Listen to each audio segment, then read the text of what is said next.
The Battle of Stalingrad and the Battle of the Atlantic.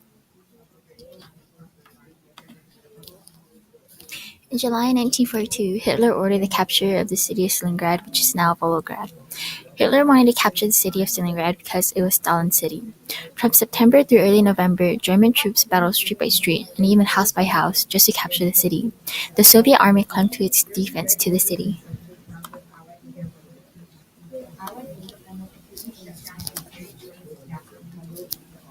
Soviet military officials had been planning a vast counterattack which codename was Operation Uranus since the first German assaults in September.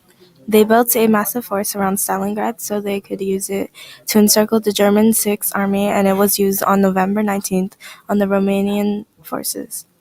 Soviet forces encircled the whole city so that they can cut off the Sixth Army from the reinforcement and supplies.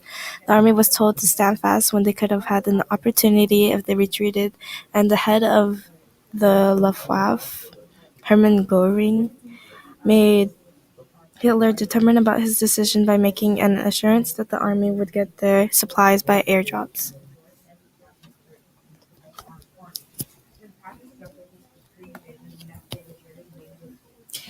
In the beginning of January 1943, the Soviet Union began to fight against the German forces in Stalingrad. By January 15, 1943, the Soviet Union began to crack through the German forces. By January 31st, the German forces in the southern part of the city surrendered, and 2 days later, the remaining forces also surrendered.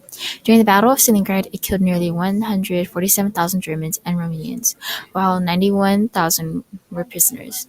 But Soviet losses were even greater. The Soviets had an estimate of 1,100,000 dead, wounded, or missing, and estimates of Axis were also high, around 800,000 and up. Even though there were huge Soviet losses, Stalingrad turned the balance of the war in favor of the Soviet Union on the Eastern Front.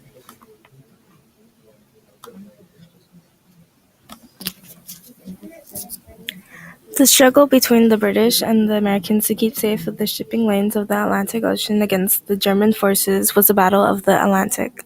The first phase was between September 1939 and June 1940, when the German submarines only in the waters around Great Britain.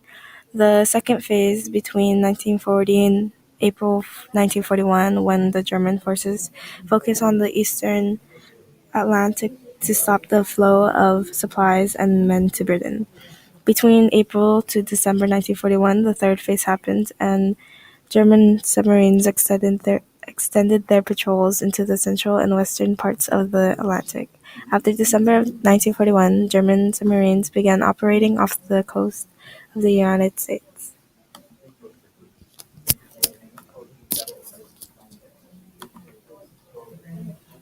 In 1942 was a turning point in the fight. Germany inflicted great loss on Allied shipping. There were nearly 300 German submarines involved. By early 1943, Allied shipyards were making enough ships to make up for the lost ones, but German losses were beginning to rise at a rate of 15 per month, equaling the amount of submarines that Germans make each month. The British codebreakers began breaking the German naval codes, which allowed them to reroute the Allied ships to safety. The B-24 Liberator was an aircraft that was deadly to the German submarines. By May 1943, the German leaders decided that they had lost the Battle of the Atlantic and took away the remaining German fleet from the region.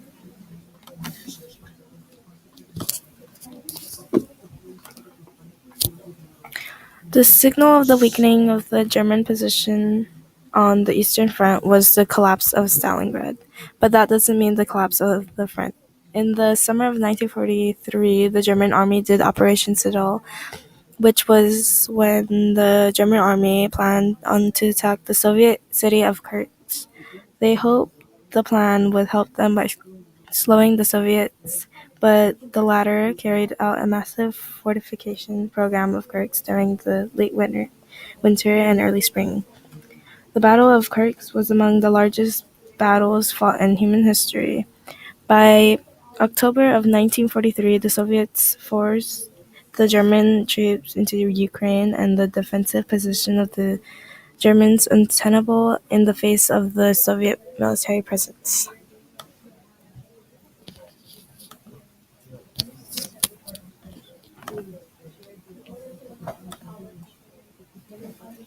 Thank you for watching our presentation. This was made by Annalisa Referzo. and Carolyn Moa.